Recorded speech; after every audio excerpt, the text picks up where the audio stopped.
एक राजा की 6 पत्नियां थीं। राजा उन सभी को बहुत चाहता था। वो बहुत ही नेक दिल और प्रजावत्सल राजा था। राजा जय सिंह के राज्य में पशु पक्षियों से लेकर मनुष्य तक सब खुश थे, परंतु राजा के मन में एक गहरा दर्द छिपा था। उनकी 6 पत्नियां थीं, पर उनमें से कोई भी उसे संतान सुख नहीं दे पाई थी। ये दर्द हमेशा उनको कचोटता रहता था। राजा ने इसके लिए अनेकों यज्ञ और पूजा पाठ करवाए। जिस पंडित ने जैसा बोला, राजा ने वैसा ही किया, पर किसी की कोई भी युक्ति काम न आई। संतान की चाह में राजा ने एक एक करके 6 शादियां की, पर किसी भी रानी से उसे संतान सुख की प्राप्ति नहीं हुई। एक दिन राजा जय सिंह शिकार के लिए जंगल गए। वहाँ एक मृग का पीछा करते करते वो जंगल में दूर तक निकल गए। मृग तो भाग निकला, पर अब राजा भूख और प्यास से व्याकुल हो गया। तभी राजा के कानों में पानी के बहने की ध्वनि पड़ी। ध्वनि सुनते ही राजा की जान में जान आई। सोचा, जरूर आसपास ही कोई पानी का झरना है। भूख न सही, कम से कम प्यास तो मिटेगी। राजा ने ध्वनि की दिशा में तेजी से अपना घोड़ा दौड़ा दिया। जल्द ही राजा की आंखों के सामने एक बड़ा झरना था,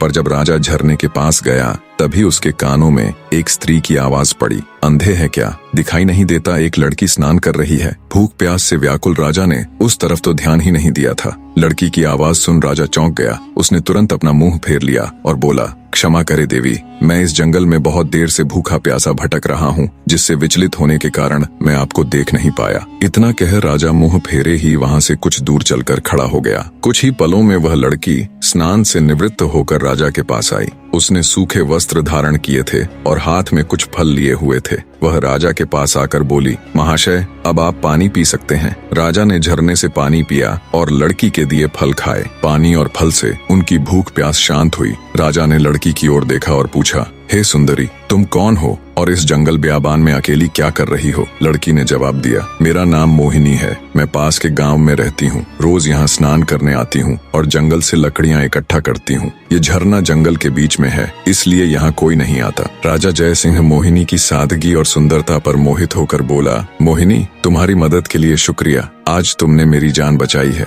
वरना मारे भूख प्यास के मेरे तो प्राण निकलने वाले थे। मोहिनी बोली, महाशय, अब आप भी अपना परिचय दीजिए। राजा ने गंभीर होकर कहा, आज नहीं सुंदरी, फिर कभी मैं जरूर तुम्हें अपना परिचय दूंगा। इतना कह राजा ने अपने घोड़े पर सवार होकर वापस अपने राज्य की ओर प्रस्थान किया। परंतु राजा के मन में अब भी रह रहकर कामिनी के विचार आ रहे थे। उसकी सुंदरता, उसकी सादगी, उसकी मधुर आवाज, सब कुछ राजा के मन में गहराई तक उतर गया था। महल में लौटने के बाद भी राजा के मन में वो ही सब चल रहा था। राजा को समझ नहीं आ रहा था कि 6 रानियों के होते हुए भी वह उस अनजान युवती के प्रति इतना आकर्षित क्यों है। कुछ सोचकर राजा अपने भरोसेमंद वजीर गौरीनाथ के पास जाता है। बने रहे।